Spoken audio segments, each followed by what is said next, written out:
A guy goes away for one day to celebrate his birthday, and all heck breaks loose with the Boston Bruins. We're going to talk about Jake DeBrusk's trade requests, Brad Marchand suspension, COVID protocols, Don Sweeney talking, all that and more on today's episode of Locked On Boston Bruins.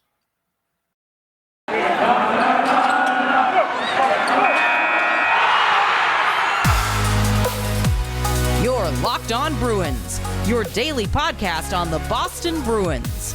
Part of the Locked On Podcast Network, your team every day.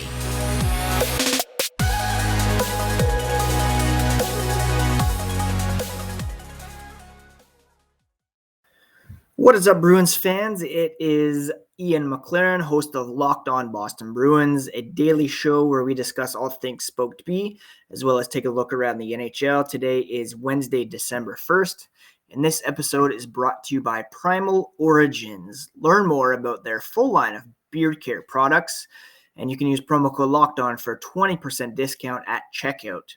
That's primaloriginoils.com, and they have a full line of beard care products that we will talk about in a little bit. It is later in the day here on December 1st. It happens to be my birthday. My wife Lauren and I went to Niagara Falls last night to enjoy a night at a inn and spa. Got full body massages. Was told I had the tightest back that they had ever seen in 26 years, and that is just a lifetime of storing some anxiety up there. We enjoyed some fine cuisine, checked out a few cider places and one winery, and then came back. And, there's just so much going on with the Boston Bruins. I felt it would be remiss by not recording today. So that's how dedicated I am. That's how much I love you guys. We're going to record here tonight. Now, thank you so much for making Locked On Boston Bruins your first listen every day. Free and available on all podcast platforms. Sorry, that was the cider popping back up. Please do smash that subscribe button. Also up on YouTube. November was the highest download month in the history of the podcast, which is amazing considering how wonky the schedule has been. And it was the playoffs, not the playoffs, opening of the season. So thank you so much for that. Please do subscribe on YouTube so we can hit and maintain that 100 subscriber level. Now, where do we even begin? Let's start with the Jake DeBrusk trade request. Now, I guess maybe we should go back even further. Let's start with head coach Bruce Cassidy being placed in COVID protocols on Tuesday, ahead of the game against the Detroit Red Wings. Joe Sacco was forced into coaching duties as a result. I was hoping it was a false positive, but it's a positive case. He has mild symptoms, and the family's being run through testing, and hopefully head coach is able to come back soon. Now, with that said, it was general manager Don Sweeney who addressed the media on Tuesday prior to the game in the absence of head coach Bruce Cassidy. One of the things he talked about was confirming reports that winger Jake DeBrusk has indeed asked for a trade. Sweeney said DeBrusk certainly made it known that he would prefer a new opportunity, and he added he's shown a lot of maturity in trying to handle this as appropriately as possible. Not overly surprised that it came out, Sweeney said. It's been something that he's known about for quite some time, been looking for a hockey trade situation that would help the Bruins, and just trying to balance what's best for Jake and what's best for the team. There has been some interest, he said, from other teams in acquiring DeBrusk, who has 3 goals, 3 assists in 18 games so far this season. He added, Jake's a really good player. He's a valuable player for us. We know he's going to go in and impact if we do decide to make a hockey trade. That's what he's exploring, and they would like to do that, sometime soon. They expect Jake to play well in the meantime. Comes down to the Boston Bruins having to make a hockey decision, and Jake DeBrusk had to keep playing last night in the absence of Brad Marchand due to suspension, in light of an injury to Anton Bleed, and also as a result of a COVID shutdown that was afflicting the Providence Bruins, continues to afflict the Providence Bruins as they will be shutting down for the immediate future and will not be playing this weekend. That according to Mark Diver, who should all be following as he's way on top of all things Providence Bruins. Patrice Bergeron said it's just one of those things in this sport. People ask for trades. For the Bruins, things don't change. They expect Jake to be accountable, respect the rest of the guys, work hard just like the rest of the guys. The culture stays the same. The way we approach things stays the same. Now, Don Sweeney added, the team has had some success during Jake's time with the team. He's had some success. At times, players get to a situation where they feel that they're playing their best hockey, would openly admit, Jake would, that he hasn't played his best hockey. And sometimes players just look and say, maybe it's cleaner if I try to do that somewhere else. That's probably where this has gotten. Responsibility is shared in that regard. It doesn't mean either side stops working and trying to compete at the level that they have to. Now, after the game on Tuesday night, which the Bruins lost to the Detroit Red Wings, Taylor Hall addressed the trade request and said that DeBrusk talked to the whole team. He said, I love you guys. This is something in my career that I'm at a crossroads. Hall added, he's not a distraction at all. Almost better that it's out there. You have some time to digest it. Jake's a great kid. He's got a lot of skill, and he's going to have a good career in this league. As a group, as an organization, you deal with those distractions head on. You just go and play the game. That's the culture. That's the model they have. Whoever's in, you have to play well, and that's, what everybody's saying. Jake did play last night. Joe Sacco said he was okay. He said nobody was really able to finish off some chances. And Jake, was just basically okay. Now here on Wednesday, there was some back and forth between Bruins media and Jake DeBrusk's mom on Twitter. Joe Haggerty calling Jake DeBrusk out for not addressing the media, not speaking with reporters, kind of saying he's forcing his teammates to answer questions for him instead. Jake's mom said he's not forcing anything.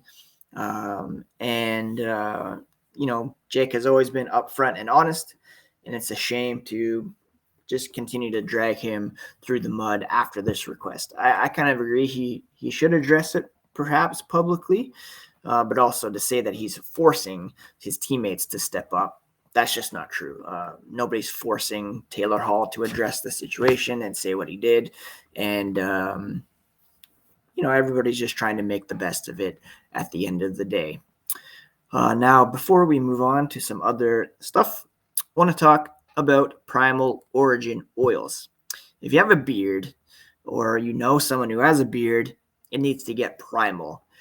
For me, I grow my beard out, once a month, and then I end up shaving because it gets too itchy and otherwise. But Primal Origin oils will stop the itch and make your beard look healthy and groomed. They help others look good, live healthier lives through the use of natural oils. I got some whipped butter for my beard, and it felt really great. You can check out primaloriginoils.com to learn more about their full line of beard care products. Use promo code LOCKEDON for a 20% discount at checkout. The combo kits make a great holiday gift, and if you're shopping for yourself, you will be glad you did.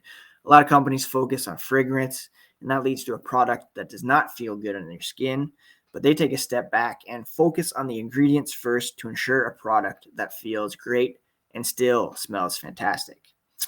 They challenge you to compare their ingredients and feel and beards to the other companies you've used. We promise you'll see and feel the difference. Remember, promo code LOCKEDON to get 20% off at primaloriginoils.com. You can also get some great deals over at Built Bar. Built Bar is a great holiday gift. It was a perfect dessert substitute for Thanksgiving, and it can continue to be over the holidays, whether you're celebrating Hanukkah, Diwali, Christmas. You can visit BuiltBar.com. Use promo code LOCKED15 to get 15% off your next order. It's a protein bar that tastes like a candy bar. It comes in so many amazing flavors, including some special edition flavors, including some puff flavors at the moment. Right now, they're featuring a white chocolate cheesecake bar, 100% real chocolate, 100% delicious, and you don't have to feel guilty about it because they're low sugar, low fat, high in protein, and really just great tasting. I have tried some myself quite often, and I really do enjoy them. So please do order some right now. Again, go to built.com, use promo code LOCKED15 to get 15% off your next order. Now, back to the Boston Bruins. First of all, thank you so much for making Locked On Boston Bruins your first listen every day. I really do appreciate it, and I really am thankful for the fact that we set a new high for monthly downloads in the month of November. That really does mean a lot to me. So we touched on the Jake DeBrusk trade request.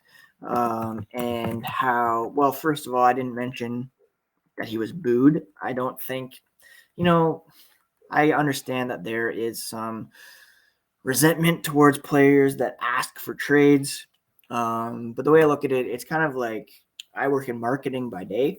So if I were to get another job with another marketing company, my coworkers, and well, nobody would care, first of all, but nobody would boo me on the way out. And I kind of see it like that. He's not happy in Boston. He wants another opportunity. By all accounts, he's a decent kid. And to boo him, just pile on. I mean, more power to you if you feel like that's something you need to do, but not really my style.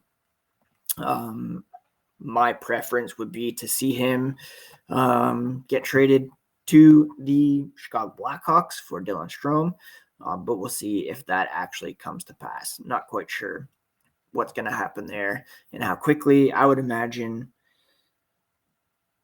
might not be until the Bruins go to Western Canada next week. I want to talk about the Brad Marchand suspension. He talked about that yesterday and said he was surprised just the way things have played out. With some calls recently, we've seen PK Subban get away with some slew foots so far this season. The Bruins saw it one way, the league saw it a different way. It doesn't really matter at this point. Decisions have been made, and it is what it is. Obviously, pointing to the fact that he's not going to appeal the suspension. Don Sweeney added he's respectful of the process, but they respectfully disagree. And Bergeron defended his longtime line mate and, cited other slew-footing incidents that have received lesser or no punishment. Bergeron said, I respect their decision. Not an easy job. No matter what decision they come up with, someone is always unhappy. We've seen some plays this year that were awarded a lesser sentence or a lesser suspension, or not even a suspension for Subban, Kevin LeBlanc of the San Jose Sharks. Marshy has been close to 4 years now without a suspension. In that time frame, he's become one of the best players in the league and a leader, and that's what we have to remember. That's the way he plays. He's competitive. He wants to win battles. Does he get into it at times? Probably. Has he crossed the line lately? I don't think so, Bergeron said. Marchand clearly frustrated about his past reputation catching up with them. He said, I've tried extremely hard over the last 4 years to get away from the reputation that he's had. Done an extremely good job at that, he thinks. He knows early on he crossed over the line a lot of times. It's unfortunate that that continues to haunt me. If you go back 310 plus games since his last suspension, no longer the player that he was, that broke into the league. that he had to establish himself, hoping that at this point they would have seen past what has gone on before. He's not oblivious to his past, doesn't deny that it's there. It's always brought up, was hoping that it wouldn't be because he's worked hard to get away from it and become a good player. But again, they upheld this 3-game suspension. And, of the play itself, he said it's easy to sit there and stop the camera and play it frame by frame and say he should have done this, should have done that. You can't hit a guy like that. And, he's a big guy. It's hard to just take him into the boards. He was expecting Oliver Ekman-Larsson to hit him. He didn't know that it was him, not looking at him, not looking at the player. He's playing the puck, poked away from him. Their bodies got intertwined. They're bumping into each other. And how it played out is just how it played out. I don't think he did it intentionally. He says he didn't do it intentionally, didn't kick his legs out, didn't do anything like that. So, unfortunate in that respect. But again, he'll miss Thursday's game against Nashville, Saturday's game against Tampa. Now, he also talked about the New York Rangers situation with Artemi Panarin, where Panarin threw his glove from the bench at Marchand. And Marchand admitted that he said no one in Russia likes him.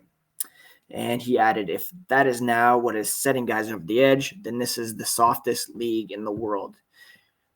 No one should be allowed to say anything because there's a lot worse things said out there. But if that's what he's crying about, then it is what it is. Now, I'm going to have to disagree with Marchand here. It's really not that black and white here. You can't just say nobody in Russia likes you. It's not like a schoolyard where you're saying nobody in this class likes you or nobody likes you. This is a situation where Panarin outspoken against the president of Russia, where some false allegations were levied against him last season. He felt his family was in danger, and as a result, he had to take a leave of absence to try to protect them. So for Marchand to say nobody in Russia likes you is one thing that's on the surface. It might not seem too bad, but when you dig into it and look at, the subtext, it's over the line for sure. And he should have been fined for that. I don't know if they looked at that situation and, built it into the like Oliver Ekman-Larsson situation, but not great from Brad Marchand. And he's smarter than that and should know that there's some nuance there, and it's not black and white by any stretch of the imagination. So again, Marchand out for 2 more games. DeBrusk forced into the lineup throughout this trade request, not choosing to speak to the media, which perhaps he should be, but I'm not going to go out and attack his mom if he's not. Before we move on, quick word about BetOnline. They have you covered all season with more props, odds, and lines than ever before. As football season continues to march to the playoffs, they remain your number one spot for all the sports action this season. Head to their new updated desktop or mobile website to sign up today and receive a 50% welcome bonus on your first deposit by using promo code LOCKEDON.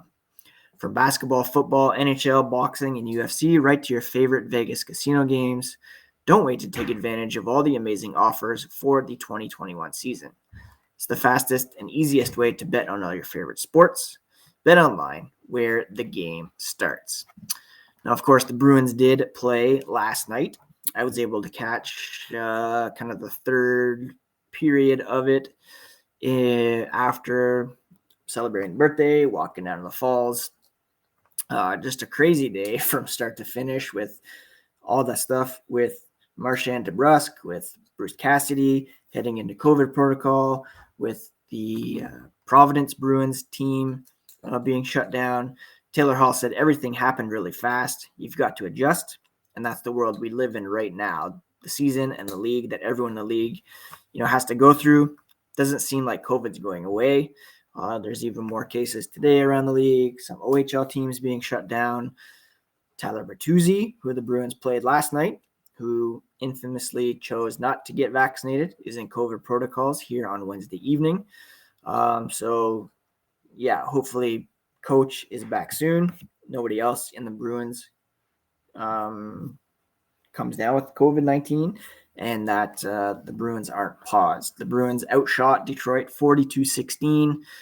Many of their chances, stop me if you've heard this before, came from outside, failed to create second opportunities, and the only breakthrough came on a 5-on-3. Hall said they're missing net front traffic, and it's those high danger chances that they are missing that's really affecting them right now, and we'll talk about that more tomorrow when we get into the Atlantic Division power rankings.